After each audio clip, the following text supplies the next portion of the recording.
Hello, and welcome back to the Heroes Rise Contender series. I am the Crushinator, and tonight I am joined by Mockery. How you doing, Mockery? Hello, I'm doing well. It's been a little bit since I got the pleasure and opportunity to cast the Heroes of the Storm game, and last time was actually also with you, so I'm happy to be back in the spot, you know, especially with someone so talented as yourself alongside me. Looking forward to this. Looking forward to this qualifier number 3. We've had a few weeks of competition now. It's starting to come down to it. Just making sure the captain hats are good. The teams are all ready to go as I've been given lobby host privileges. Looks like we got one captain that's good. We got some readies coming out. Excellent. Let's jump right into the game. Why not? Sure, yeah. Why wait? While we have a second, since hitting the start button gives you between 7 and 13 seconds before you get into the draft, let's take a look at the map selection here. Map bans can't censorship, removing Dragonshire and Infernal Shrines. Tavern Brawlers taking out Volskaya Foundry and Alterac Pass, and they're going to be taking us here to Battlefield of Eternity for game number 1. Battlefield of Eternity. Yeah. Battlefield of Eternity is always a really interesting one to me. I feel like I bring this up every time, but it's true. You can see maps and or you can see compositions here on Battlefield that you wouldn't really see in almost any other map. You have a very unique situation with the amount of time you spend away from lanes. In that generally you can run stuff that you can't run anywhere else. You can run comps very low wave clear, or you can even play to abuse the side clear game and get an advantage that way. There's a high diversity of comps, so you never really know what you're going to get, and I think it's a really cool way to start out a series with that kind of wild card. Absolutely. You can get away with some of these heroes that aren't as much on the chores, they're more on the PvP side of things. You also have the wrinkle of we are on a new patch here. First patch in a little while. There's no banned heroes. As far as we know, there's no game-breaking bugs out there that at least have been discovered just yet in the few days that we've had the patch. So everything is free and clear right now. We're just opening up with our standard healer bans. No Rhaegar ban just yet. We'll see who wrecks the fun first. I just want a good old-fashioned support joke sometimes, you know? Really make somebody pull to the bottom of their hero pool every now and then. That's always something that'll be good. Get your Deckards coming out of nowhere. You get your Orioles coming out of nowhere. We'll have to see what the play is going to be. No Falstad here from Can't Censorship. I've got to figure that's some inside baseball there for Falstad on Battlefield. Maybe there's some player knowledge at work there. Yeah, I gotta say, I am familiar with quite a few of the players in this lobby, but I'm not 100% sure about a Falstad player right off the top of the bat, but I bet these teams would know much better than we do. And yeah, Pepper's Urel is very well known, so we're going to get the Pepper Dahaka instead. Okay, Dahaka did get some changes, all right? We had the Lurker Strain go away. I think we had some baseline debuff or nerfs as well, if I recall the patch. Yeah, so in the most recent patch, Dahaka lost a little bit of health, some auto attack damage, some cooldown reduction on Lurker Strain, and a small amount of cooldown reduction on Feeding Frenzy. But I mean, like, I still think that he's in a really good spot, though. Yeah, I mean, Battlefield of Eternity, you're not going to be globaling as much, but of course there's the opportunity to join those fights at will. But there's just so many vents around the middle of the battlefield that getting that speed boost and playing around with vision is really nice to do here for Can't Censorship. And we are going to see that Rhaegar come on through from Shredded Wind, dialed back a little bit from the PTR, but still looking very, very strong with that new Purge trade. Yeah, just the ability to have Cleanse on such a short CD at will definitely opens up the game a lot and should play into some matchups super, super well. Rhaegar, you know, I as a HOTS player, I date all the way back to Alpha, so these early characters that we've had in the game for so long, I've always had a bit of a soft spot for them, so it'll be fun for me to see Rhaegar back in the spotlight here a little bit. Nice to see the old dog get picked every now and again. Used to be just kind of a bloodlust bot, now definitely a lot more tools in the tool case as we see Vala banned out here. So far not, almost no CC at all drafted here by Tavern Brawlers, so we'll see how they want to fill out the rest of their draft on top of this Sylvanas and Samuro. Can't Censorship, they're thinking about removing. They're going to get rid of Anubarak. Still very much an S-tier tank. Absolutely. You brought up the sort of generality that we see on the side of Tavern Brawlers here. Sylvanas fits almost any comp in the game. Samuro, we'd already seen that Ahaka picked up in the opposing solo lane, so it's not like they were opening themselves up to any kind of counterpick there. Truly just something that can be tooled into almost any composition here, as they make me wait the entire duration to see what they're going to pick. Lucio Li Ming continuing the trend that you touched on of almost no CC. So there seems to be some breakpoints that I see with comps. They either go with very little reliance on the CC, or they just get like 7 of them, so it doesn't matter how many cleanses you have. But so it looks like they're just going for kind of the flanking poke style here with Sylvanas and Li Ming. Aragona's going to pick up the tank last. So can't censor ship. We'll see what they want to do to try to control these flanks. They do grab that Lunara. Did get a little bit of a nerf, but is still looking pretty good. And Breakwood is going to grab Maev. Maev just, of course, so powerful. I think that, in reality, one of the largest things that's held Maev back from some potential for greater popularity, both in competitive and in the ladder, is just that we don't have that many Maev players. You know, she opens up compositions in so many unique ways. Is able to provide you team fight initiation from the DPS slot, that macro, that AoE damage. Just great for any DPS player's toolkit. We got the Diablo last pick here from Aragonas. You can get some good setups if your Li Ming and your Diablo are in good communication. Sometimes you can get some anti-synergy there, but I think with players at this level, they'll be able to get those combos down pat. All right.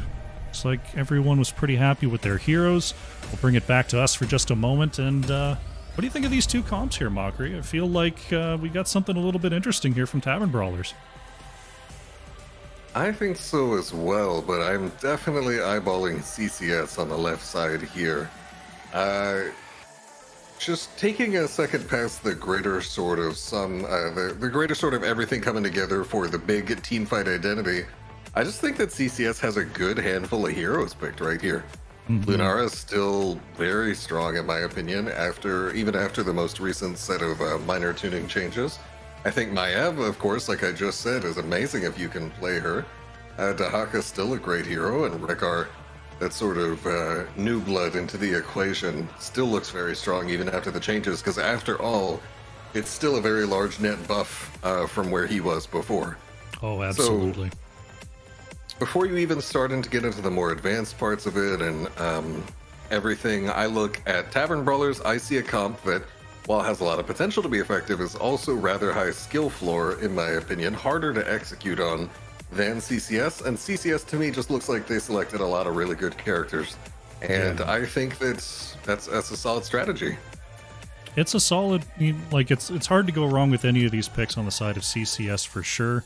I saw a similar setup last week on Towers of Doom, where one side just had a lot of great characters and the other side had a comp that made no sense on paper, and it still came out to be a pretty close match here. So there's a lot of high execution heroes between Li Ming, between Samuro, even Lucio can get a lot done, can either just get shredded or never get touched at all. So as we load in here, it's going to be interesting to see how these heroes interact with each other. Yeah, it's always so close. Yeah, the bar has been very close to finishing loading in this whole time. There we go. Dyson's Sphere apparently failing to connect as we move in. All right, Dice is back. Let's get into it. We've got game number 1 on the left in the blue. We have CCS, Can't Censor Ship. Hashmer is on the Johanna. Shredded Wind playing Rhaegar. Breakwood on the Maev. Zadie playing Lunara. And Pepper is on Dahaka. Over here on the right side for Tavern Brawlers, that'd be Vivanchi playing the Lucio, not just One Trick and Hanzo out here. J-Shifts on the Samuro, Aragonus on Diablo, Noah Star 26 gonna be playing Li Ming, and rounding it out we have Squirrel, longtime player in the hot scene, on Sylvanas.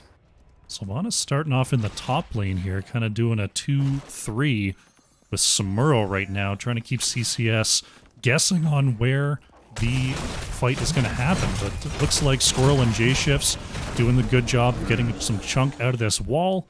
Pepper is going to hold the ground, and we'll see where Squirrel ends up. Going back for the tap here. Looks like it's going to stay with the 2-3 for now. It looks like red side is more than content to just hold on and defend bottom and take advantage of Sylvanas' pretty decent building shutdown into Samuro's single target damage on these buildings, as Pepper just not really able to do too much here. Will take some damage, but now with a rotation from Breakwood up top lane, this got significantly less safe, but then Squirrel, hold on, flanking on top lane on Breakwood, walking right in the bush.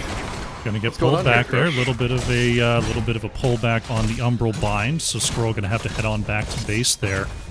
But yeah, early levels to Haka, not exactly the greatest anti-siege hero. Going to need a little bit of scaling to help with that, but going with the 2-3 now on both sides. Oh, actually, a lot of pressure onto Squirrel up there in the top lane. There's the drag connecting from Pepper. Squirrel with the short-range warp. He is actually going to get away there. J-Shifts trying to get the last hit here on Breakwood, and that's going to be Maev going down as first blood. Going over to Tavern Brawlers. If you asked me as soon as that tongue landed how the rest of the fight would have gone, I would not have said that way. That is the exact opposite of the result I expected, but certainly interesting. As I think we see J-Shifts doing the hearth swap trick right here. Oh, barely getting it off before Pepper just almost finished off his clothes. And now that is a solid way to get into first blood right there. I thought kind of risky positioning by Squirrel a little bit there. But Tavern Brawlers does get slightly ahead. And after all, that is the name of the game in this point, is just try to get a little bit of XP advantage, try to take out a few towers, and see if you can't get an early game takedown that can turn into one of these side siege camps or even a smart rotation. Honestly, I'm a little bit surprised we haven't seen Pepper attempt to rotate down at all. I feel that's what I see from Dahaka's every time on BOE, is we see Arachidus getting pulled in bot lane. Big pull in the bot lane. Diablo not able to get away there, just too much slow coming on out, even with the Soul Shield on level 1. The Lunara Poison is too much. Samuro gonna do a swap here, I think. There we go. There it is. We saw it that time. Fantastic. Once you know how to do it, it's not particularly hard. Anybody watching out there wants to learn how to do it for Samuro, just Google Samuro hearth trick. You'll find out in a flash. It's pretty important for getting your health up and keeping that sustained throughout lane here, as we see red start to move into position to go ahead and harass the bottom immortal. Noah Star over the wall here, getting those extra 10% on the magic missiles. Those blinks off the level 1 talent. We see Shredded Wind going to be repositioned there. Vivanche going in to try to get a boop, but is going to be quickly stunned by the Umbral Bind. Aragonis low once again here, trying to get away. The Soul Shield is enough this time, and it's going to turn onto Breakwood. 1 reset coming on out. That's 2 resets coming on out here. Double kill for Tavern Brawlers. That's going to get them in a great position to keep on racing this Immortal. Oh, they might not even be done yet. Shredded! No! The chase from Vivanche. Noah Star lining up the shots, and that's 3 kills going over to Li Ming. But, again, you know, if you look at the very start of the fight, I'm like, that's not how that's going to go. And then Aragonis just barely making it out of that one. All 4 kills by red side here having been secured through massive debates. You love to see it. And they will now be pretty strongly rewarded by it with a full level lead just about. And first immortal. It's almost the best possible result you can have.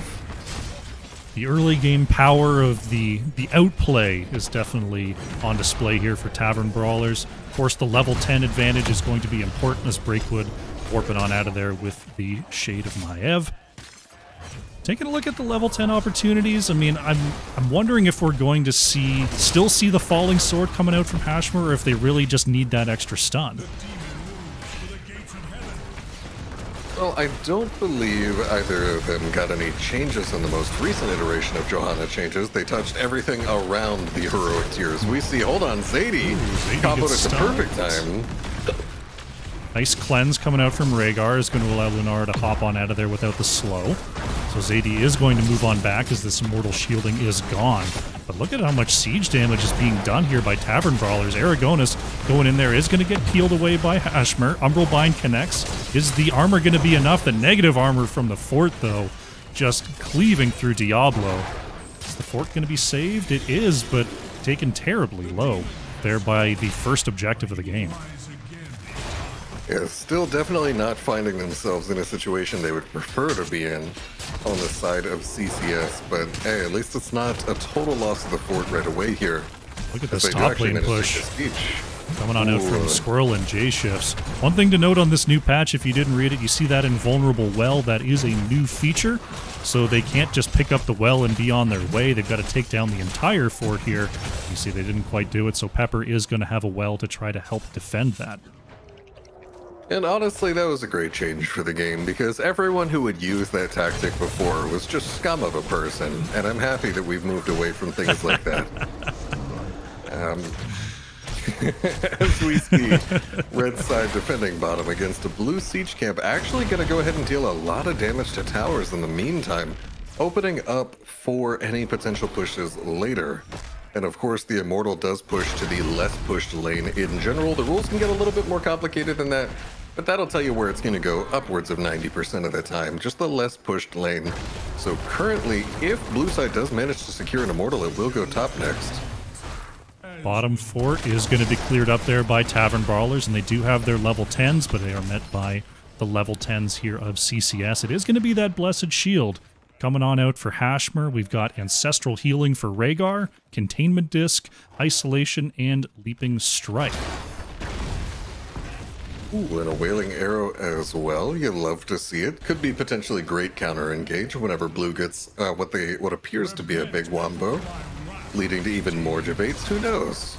Both teams just trading out some damage right here. Red, able to avoid the engage. Breakwood was thinking about warping forward for that Umbral Bind. Nice job moving back there by Tavern Brawlers, but look at the top. Samuro is just splitting off here, constantly threatening.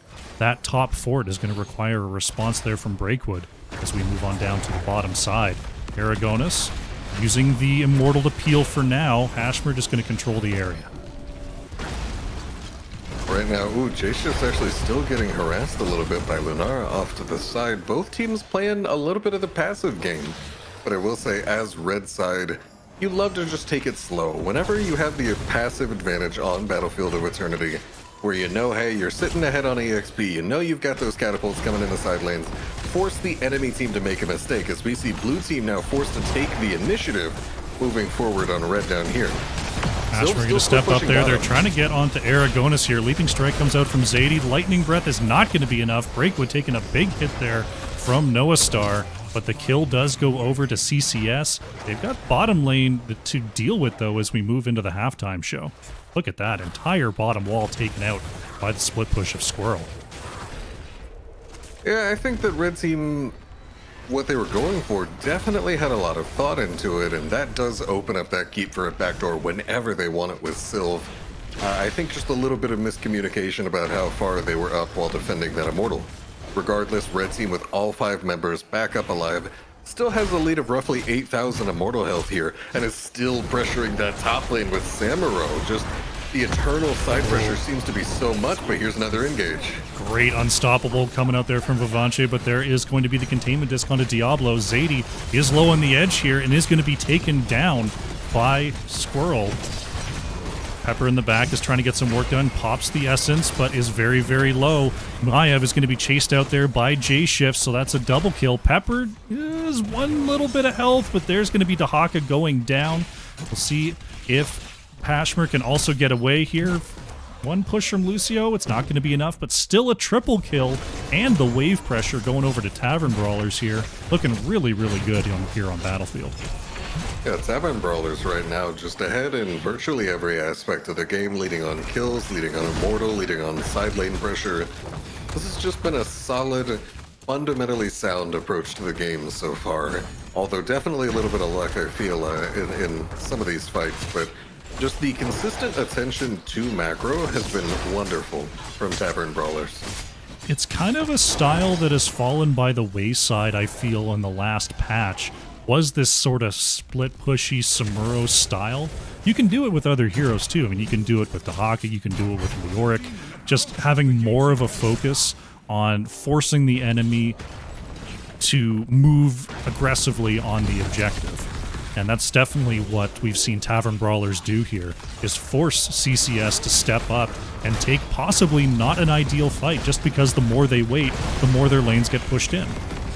Well, I mentioned to you before that one of the main reasons stopping us from seeing more Maiev, even though she's very powerful, is that there just aren't that many Maiev players. And I think the exact same thing is true of Samuro. And it's part of why having J-shifts on your team can be a little deadly, because I personally know, as he was too quick to remind me in the draft chat, I personally know that he has experience playing the Vikings and Samuro. And both of those are just map nuisances. Wind getting caught. Oh no, but it's going to be a trade out here for Lucio. Diablo trying to get the Lightning Breath kill is going to do it. Containment Disc comes out to stop the ult, but it's already a 2-for-1 here for Tavern Brawlers. Squirrel with the short-range teleport gets a second one out there. Is going to turn onto Maiev. A triple kill coming out here for Squirrel. The chase is on. Aragonis gets the flip. The tunneling claw is going to be enough here for Pepper. Wants a drag, but won't get it. Squirrel is going in way deep and gets the kill, but is going to be taken out by the mid wall. Wow. Dahak is actually going to go down in the back. I didn't even notice J-Shifts was on the chase. A hectic game here. 12 kills to 5 right now, as bottom keep is actually down in all of that commotion. Top keep's down to half health. Wow, this could be wrapped up pretty quickly. You know, Battlefield is definitely a tale of two teams when you start to get into a situation like this, where on one end you have CCS and their experience, which is everything is on fire, everything needs to be cleared, we need to take a fight before we're down too much. And on the other side, it's much more lackadaisical, much more, put some pressure on the side lanes. Let's keep waiting. Let's keep making them come to us and force them to make a mistake. And you get a lot of that on every map that doesn't really have a boss to just force both teams to take a team fight over. A lot of times you get these very comfy situations for the team in the lead, and you can definitely bet that that's going to continue to happen here. As we see, they have a 2-level lead, a talent lead. They've got these catapults, these siege camps all over the place. This should be Reds for the taking, but anything can happen. Tavern Brawlers setting up here. Aragonis as is unseen for now, but is waiting to go over the wall here as we see CCS has stepped up to Haka in the top lane. Aragonis is just going to go ahead and back off. They're going to force a halftime show here in the mid. And this is where you always get to see where Illyrial and the dude whose name starts with B get to go. The two big guys, as we see an engage on the Breakwood. Ooh! Ancestral healing barely kicking in. Hashmer going down, Rhaegar going down. Oh, everybody. We're popping off here. Breakwood is taken out as well. Squirrel with the last hit on all four. Can we get a fifth? The ace is in. That's and just I believe they're the just going to go win the over. game now. Off they go. If this were SL, that bot siege camp would be looking mighty tasty. But of course, this is competitive. We must end the game after getting the ace. And that was just solid, I gotta say. Over and over, beautiful engages by Aragonis. Great usage of the resets. Very good aggression by Noah Star. And a solid, fundamental, straightforward finish. Very nicely played. They took, they looked very, very comfortable on the heroes that they chose. There wasn't, a lot of, lock down one hero and blow them up. But you saw the explosive power of Li Ming that game. Sylvanas softening them up, and then Li Ming knocking him down. It was very well executed. J-shifts, of course, getting a lot of work done, just forcing CCS to get around the map in a way they didn't want to. And that's one over to Tavern Brawlers. Very nicely done. Yeah, that's just sort of death by 1,000 cuts of either we can either lose a little bit of structure health or we can be a little bit late to Immortal, and then having to choose one of the two lesser evils constantly, non-stop. It eventually just culminates in getting totally overrun, and at some point you do just need a fight to go your way. And although some of them looked a little promising at times in the early game, just the fights continually going the way of Tavern Brawlers right there. Good stuff. Really nicely done. Let's take a look at these Rhaegar talents. We got new talents, so exciting. Looks like we've got a totem build here. We've got Grounded Totem into Healing Totem, Colossal Totem, Ancestral Healing, and then Wellspring. Not going with the as nerfed Purification on 7. Seems like we're starting to see a few more totems coming on out here in the early days of New Rhaegar. Yeah, I, like to hang out in a couple analyst circles of Heroes of the Storm, people that like to take the more theory crafting approach to the style of the game. And from what I've seen in there is a lot of people that are very particularly hyped about just totem build, including at level 7, choosing to pass up the purification, now nerfed since it stayed on the PTR, in favor of just getting, as they describe it, a rather unkillable totem. That has additional health, it has a recast, and this recast does disjoint, so you could disjoint even enemy auto attacks that are on the way, and having a totem that is just so difficult to deal with and gives your team so much sustained healing. So it seems really solid so far. Like, I dare to say, maybe even a little bit overloaded of a kit. Maybe I'm jumping the gun on that one a bit, but Rhaegar's got a lot of tools now. Definitely going to be interesting to see where the builds end up. Just holding us on the map summary screen for a second till I see what their map choice is, and then I can bring it on back to us. We're going to go to Towers of Doom for our next one. Let's bring our lovely faces back in as I go ahead and make the lobby. Towers of Doom. Here we go. Towers is always one of my favorites. It started out as just Towers always went to the late game, and Tracer's a really good late game hero, so of course it just went together naturally. But I do genuinely enjoy Towers. You can have a tendency for one team to just get sort of stuck. They didn't draft a lot of Siege, they didn't draft a lot of range, and now all of a sudden they've lost their bottom, they don't know what to do, and they just get a little bit stuck in that permanent trying to get bot fort back mode. And as long as that doesn't happen, and to be fair, that's not necessarily a sign of anything terrible going wrong. A lot of times it's a sign of one team very intelligently wielding their lead. But as long as that doesn't happen, honestly, it's anybody's game in Towers until a core explodes. Really interesting map.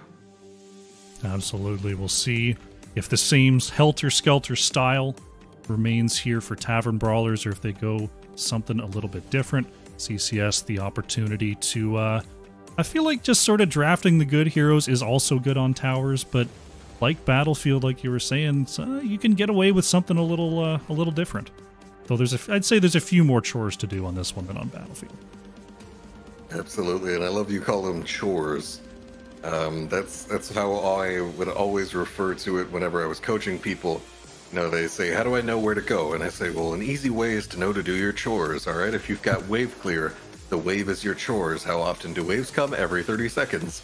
So you got to do your chores every 30 seconds, and the faster you do your chores, the more time you have to have fun. And then you just keep coming back every 30 seconds, you keep clearing it out, and you wield advantages that way. And so I just love that terminology because I feel that it instills the right mindset of how to approach the macro side of things.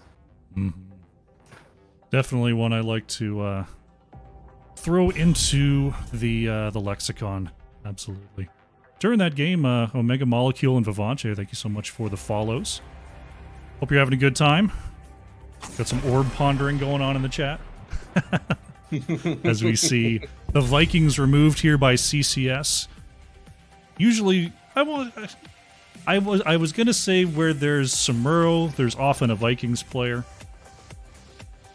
But, not always. So I believe I touched on this last game. I'm familiar with J-Shifts, and he has both Vikings and Samuro in his arsenal. So it absolutely does not surprise me that Hashmer and the rest of CCS wants to get rid of that. Just like now we see Tavern Brawlers getting rid of Pepper's Urel. Because I have had the experience of having crippling season-ending knee injuries in football. And I've also had the experience of playing against Vikings on Towers of Doom. And I'm taking the crippling season-ending knee injury every single time. It's something to see. We've seen some pretty epic Vikings games in the last few weeks. Epic player playing a pretty good one last week. So we're going to see that. And Samuro removed by CCS, as we see the Urel and Brightwing bands here from Tavern Brawlers. Cesar Andreu, thank you so much for the follow as well. Welcome to the show. Pepper going back to the Dahaka well. And Squirrel, who played one hell of a Sylvanas last game, is going to reprise the role here. If it ain't broke, don't fix it. So far, same picks as last game, but that trend must stop here, as our third pick last game was a Samuro, which is now banned, and we see Aragonis rocking a Johanna this time. Go ahead and swipe that away from Hashmer.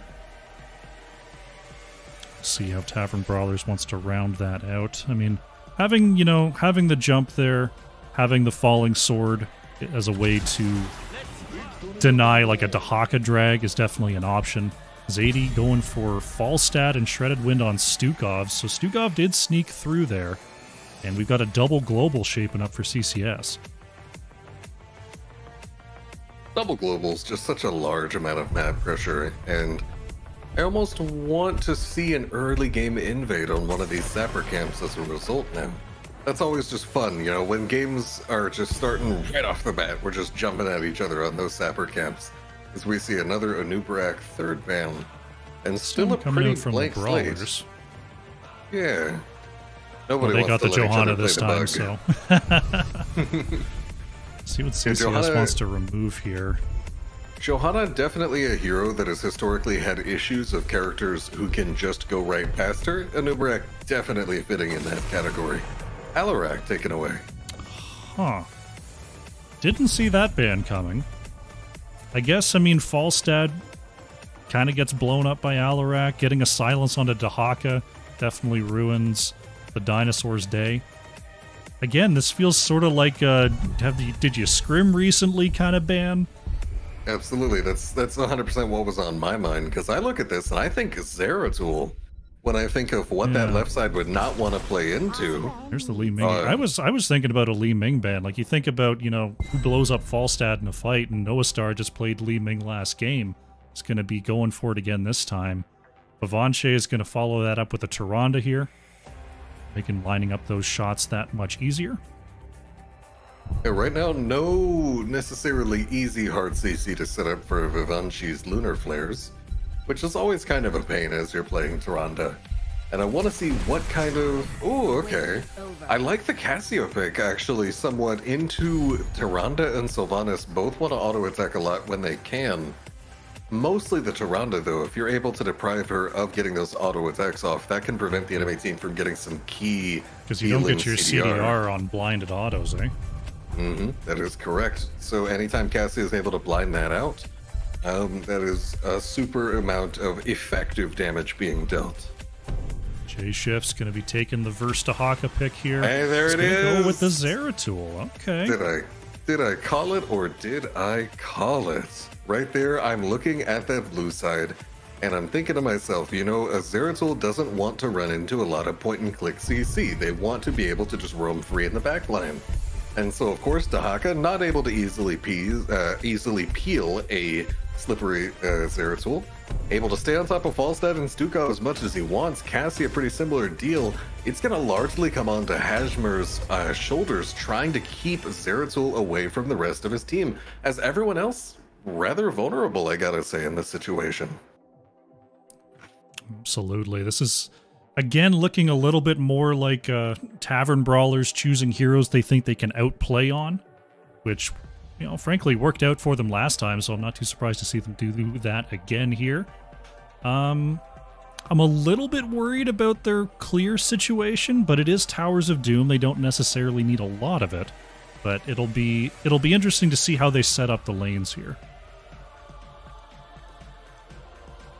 The lanes are always one part of Towers of Doom that I actually think about surprisingly often, because back in the day, during the HGC era of Heroes of the Storm, when play was undeniably a little higher quality, it wasn't necessarily required for the offlaner to play double soak every single game, like players sometimes seem to think is the case now. We saw plenty of 1-1-3 back in the day, where you'd have someone generally hold on to mid or even 4-man rotations between mid and bottom by each team's 4-man, so definitely a lot more freeform than the SL ladder sometimes gives it credit for. Prepare yourself. We'll see what the setup is going to be. We are here in game number 2. On the left in the blue, we have Censor ship. Shredded Wind is on Stukov. Zadie playing Falstad. Pepper on the Dahaka. Breakwood is playing Cassia. And Hashmer is on the Diablo. Then over here for red, for Tavern Brawlers, coming fresh off that first Game 1 victory. Got J-Shifts playing Zeratul, Vivanci on Tyrande, Squirrel on Sylvanas, Aragonis, sometimes I call him Aragonus, I never know how to say it, on Johanna. And rounding it out, Noah Star 26, running it back with Li Ming. It's one of those things where I decided on a pronunciation one day and stuck with it. I'm sure it'll be proven wrong at some point.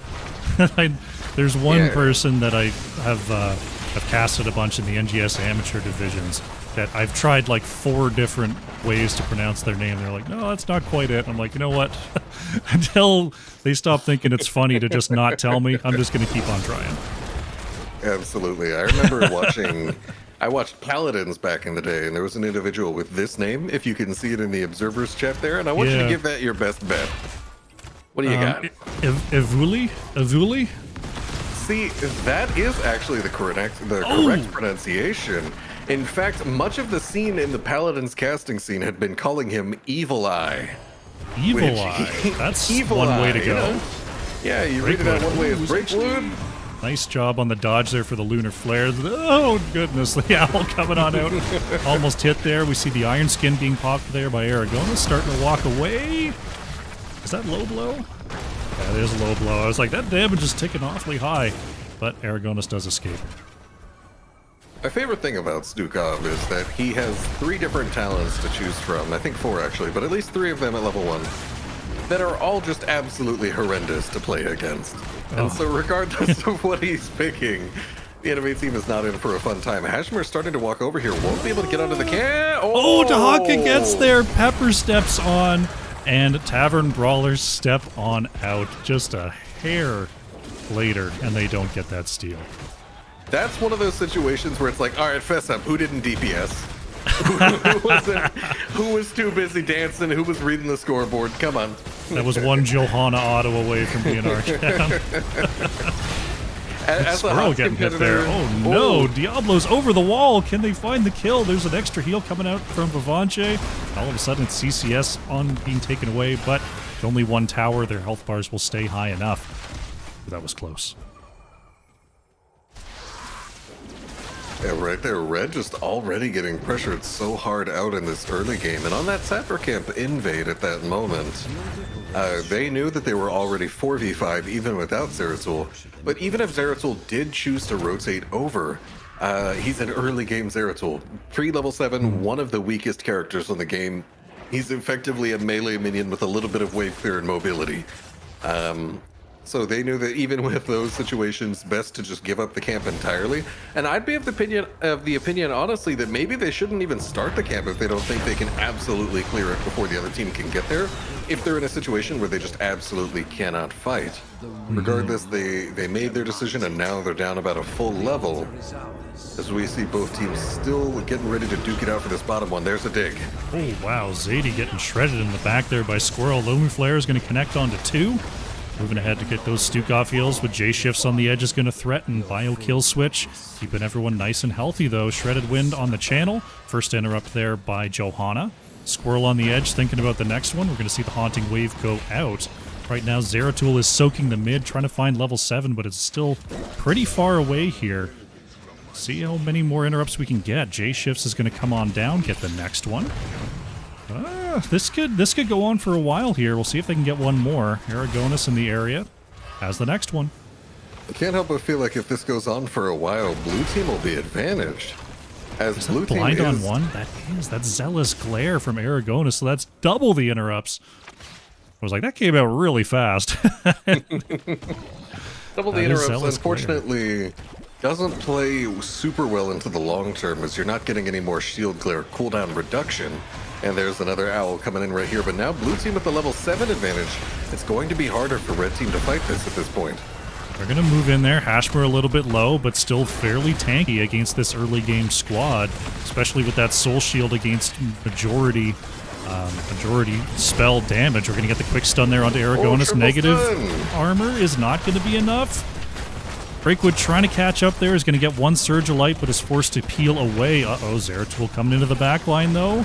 Owl is going to connect, And this altar still hasn't been capped, by the way, and CCS is being driven back. CCS not able to keep up with it. Hashmer will be okay. And I've realized as I'm watching these scenes, ooh, Pepper attempting the drag, not gonna land. But I've realized part of the brilliance of picking the Cassia here is that Red Side really does not have a lot of in the way of cooldown or hard CC, hard crowd control. And so when Cassie is into that, she's able to keep her trade up as much as she wants. There's Johanna. Big blow up onto Johanna. That's a tough one to do. But they have just enough stuns, just enough blow up to take that down. Even Shredded Wind contributing a couple auto attacks there as the altar is popped and the camp is stolen.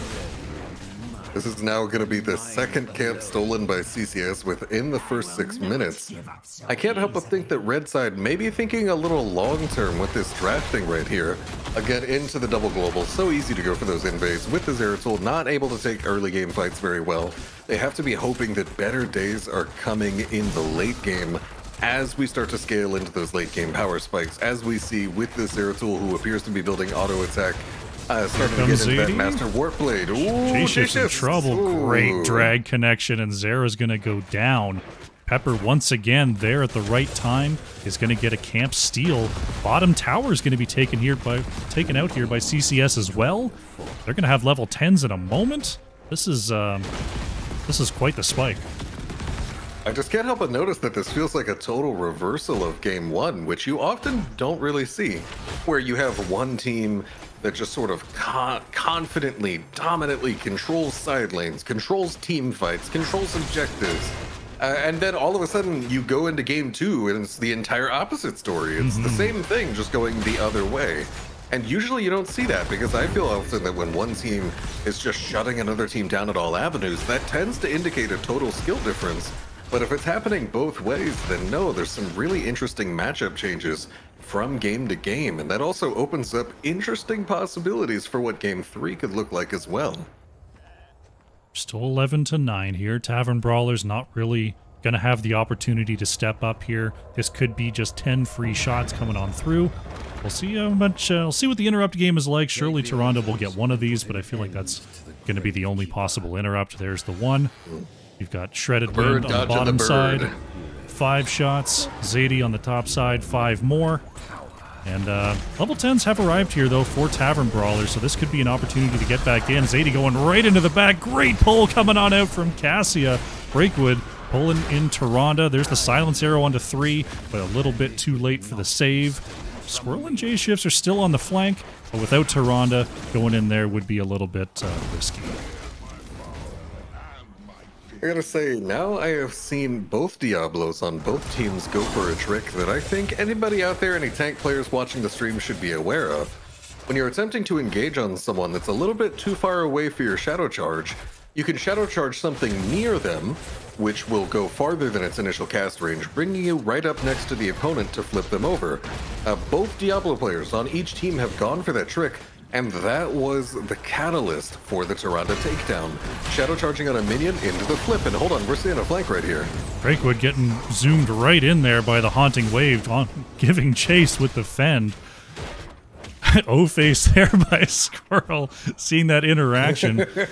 Tavern Brawlers going to have to try to stop these sappers from moving in. They've got Aragonis in the front. They should have no problem at all there. There's the pull. It's going to land. Silence coming on out. Is it going to be enough? It will. Sylvanas not able to activate the Haunting Wave. That's going to be a pickup for CCS as we have a topside double altar phase coming on through. I just can't help but notice the combo that Blue Side is attempting to pull off here, which is Valkyrie into mid-Valkyrie Stukov weighted pustule, landing on the moving target into the lurking arm. Uh-oh. Blessed Shield combo on the top side. There's the Gust. Oh, but it's not enough. The Zealous Glare with kill. The bonus damage from the patch. It's even patch easier damage. to flashlight people. That's like right now, Johanna Aragonus out here playing Luigi's Mansion. We're going to see 3 shots that, right? come on through for Tavern Brawlers. Oh yeah, I played that one. No, I was saying it's more, oh, Mr. Disney, please, sir, I'm allowed to say that, right? Oh. Mr. Nintendo. Mr. Nintendo. No referencing allowed. Your reference clearly is what makes the show. I'm sure their lawyers could argue that. Yeah, I got you. Did you see how the viewership went up by 1 when he said Luigi's Mansion? I'm sorry for profiting off of your IP. So we see some poke here from Breakwood. Right there, getting some more stacks of Thunderstroke. Cassia Q build, very notably getting a strong power spike at level 16 on the horizon here with the static electricity, launching lightning fens at everyone around. There is definitely a sense of urgency for Red side. They've got to start getting some late game power spikes, some objectives, some lane pressure soon because the clock is ticking. Pepper was getting engaged on by J-Shifts there in the top lane, going to force out the Essence there. But the Hawk is going to be just fine. Mid lane push here by Falstad as well is going to demand a response from Tavern Brawlers. They have taken the bottom tower back, so they do have a little bit more room to work with around the map here, as we do have a single bottom lane altar phase. And CCS is threatening for another camp invade here. Ragadus getting hit by the weighted pustule from Shredded Wind. Not afraid to step up in there, and there's a mid-fight spray! What was that? Big time blow up onto Cassia there. J-Shifts double blink onto the back line.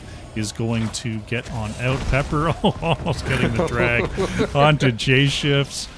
But this is looking like Tavern Brawler is going to be picking up 4 shots here.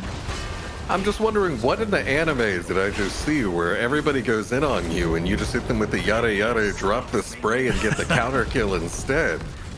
You absolutely love to see it right here. Red team showing a little bit of fight, starting to get some shots out, getting ready for level 16, which is where I truly think this comp will start to shine. That's when your Zeratul starts really bringing the noise. You get your Mirror Ball online. You get your... Is that your negative armor on Sylvanas on 16? I can't remember the tier. No, that'll be the additional cast of Haunting Wave that you get from the talent Windrunner. Ah, that's the one, yes. Which is the exact same talent that we saw Sylvanas pick in the last game. That'll be Squirrel playing the Sylvanas. You know how I know? Because I'm the co-caster, and I can open up the scoreboard without it showing up. Yeah, we got the Windrunner there. You've got the Harsh Moonlight is online there for Tyrande. That's always good. We're about to have 16s here. We'll see what the choices are going to be for Tavern Brawlers. Going for the Empower, so just big owl business here for Vivanche. Here we see Aragonis still wanting to just get out their shield glare. Oh, goodness gracious me. There goes the Falstad. Turns out the Blessed Shield Lunar Flare is pretty good. Squirrel goes in looking for some extra damage. He's going to take out one of those sappers. We've got a triple altar phase coming on through, and Falstad's still down for 25 seconds. Yeah, this is wonderful prime time for Red Team. Just go in, take out these sappers, get this gate back down, and get ready to secure next objective. A lot of siege damage right here going to be coming out from Li Ming and Sylvanas. I actually remember release Li Ming didn't even have the half damage on magic missiles restriction destructions that she does now. What is happening top lane though? Pepper just soloed J-Shifts. Oh, but he doesn't install Vivanche bottom. Oh my goodness, Breakwood getting the top left, gonna go and duel it out with Squirrel here. Let's see what the 1v1 is like. Silence Arrow comes on out, but Squirrel takes the Haunting Wave. We're gonna see Zadie coming on in. Gonna get a gust into the corner. Can Breakwood get away? Breakwood is out, and they're looking for Noah Star. Oh my goodness. What a play from CCS. The rate at which this series in particular is having players just get inches from death and stay alive is insane. I was just like, did Shredded AFK when he's waiting for the top tower? Gotcha. That makes sense. Ooh, there's a stall. Red team shouldn't be able to contest this too much. Ooh, we see Breakwood already starting boss pinging their team to hop over. And they want to take out Red Team as soon as possible. This core shot from this boss gonna reduce Red core health down to 4 total. One objective will do the trick after this point. There it is, 25-4 on the core health, 2-level lead for CCS. Tavern Brawlers were looking like they were starting to bring it back, but wow, that, again, just like 50-50 coin flip on that duel. Zadie coming in for the big save there. Wow, very nice dodge. on the Valkyrie down the corridor there. Aragona's going to step up, but going to be there a moment too late. Stun comes out. There's the Fend coming in with a Surge of Light. Aragonas is low and is going to go down here, but popping off on the back line is Noah Star. Double kill onto Stukov and Falstad. We're going to see if we can get some more. J-Ships is on the chase onto Breakwood. Zeratul going to get popped, but there goes Cassie, a Silence Arrow. Goodness me, I can't even keep up. Diablo is down. That's going to be a soul reset. Pepper trying to come back here to trade it out, but this is looking like it's going to be an ace minus souls from Tavern Brawlers for the price of 2. Okay. I was just watching every little thing, but man, that was back and forth, just all over the place. Red team, at the last moment, arriving right when they are needed, just coming, getting it together. I thought for sure that there wouldn't be a chance when I saw that 19-17 with how low their core health was, but no, just giving it one last shot, one last hurrah. And this is a very winnable game right now. I'm not going to say that they're advantaged necessarily, but from this point forward, they do have equal talents and they do have the lead on structures. This is anybody's game. Boss respawn going to have to start being thought about in about 3 minutes when that comes back up. Red team taking what objectives they can, and they're going to try to hold on to this bell tower for dear life. Zeratul in the top lane is going to be noted here by CCS, so they can step up a little bit more aggressively. Stahaka going to look to make their way back down here. Coming in on the backside, they're going for a big engage. Drag is going to connect onto Vivanche. Nice job on the Wave of Force, but is it going to be enough? Vivanche is low, going down, but they trade out for the triple kill. There's a quad. Noah Star popping off is going to... Oh no, Breakwood turns it around, finds the kill there onto Li Ming, but they wrap up the ace. How are these fights going so well for Tavern Brawlers? Interesting. Just, I watch these fights and I feel like I've got a permanent off-screen pog throughout the entire thing right here. Absolutely astounding team fights right here.